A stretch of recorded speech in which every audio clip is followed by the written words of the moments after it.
إن الله لا يغفر أن يشرك به ويغفر ما دون ذلك لمن يشاء ومن يشرك بالله فقد افترى إثما عظيما. يجب على من يدعو إلى الإسلام أن يبدأ بالتوحيد، وهي بداية الرسل عليهم الصلاة والسلام، وكل الرسل من أولهم إلى آخرهم يبدأون دعوتهم بالدعوة إلى التوحيد، لأن التوحيد هو الأساس الذي يبنى عليه الدين، فإذا تحقق التوحيد قام عليه البنيان، وذلك مثل أساسات البيوت والمباني،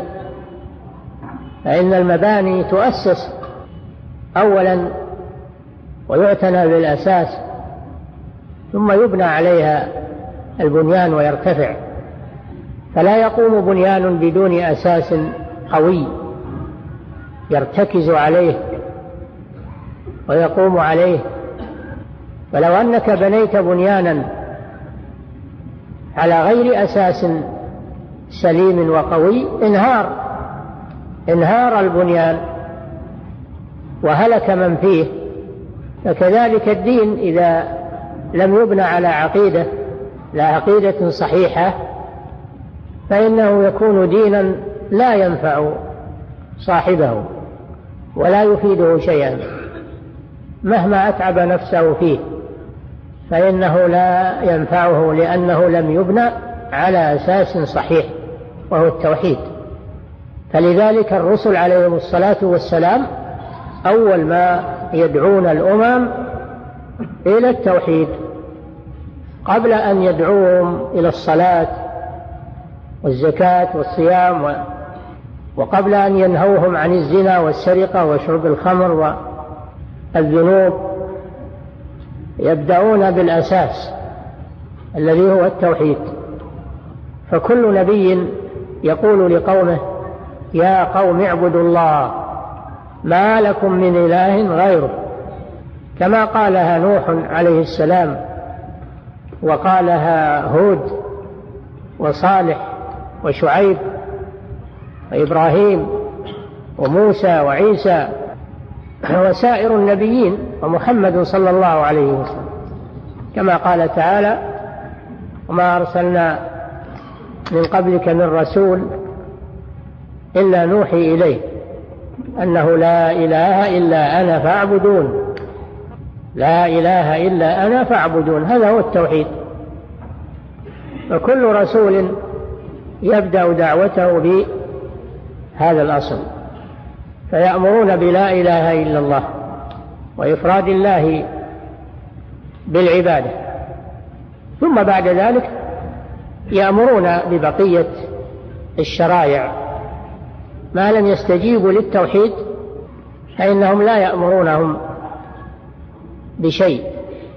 فإن استجابوا للتوحيد أمروهم ونهوهم ووجهوهم وبلغوهم الشرائع إذا تحقق هذا الأساس. ونبينا محمد صلى الله عليه وسلم ما بعثه الله في مكة أول ما بدأ به الدعوة إلى التوحيد والنهي عن عبادة الأصنام وعبادة غير الله،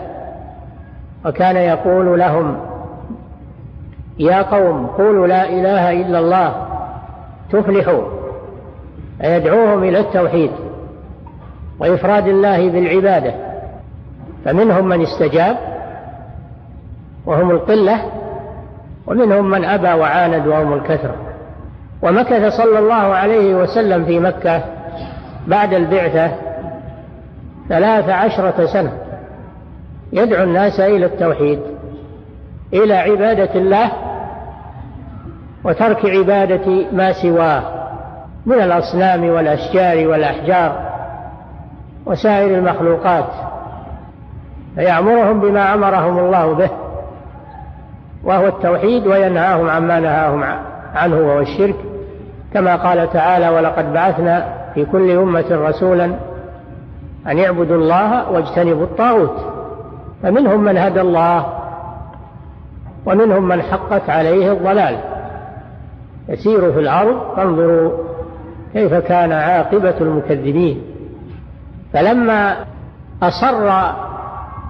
المشركون على الشرك وقالوا: أجعل الآلهة إلها واحدا،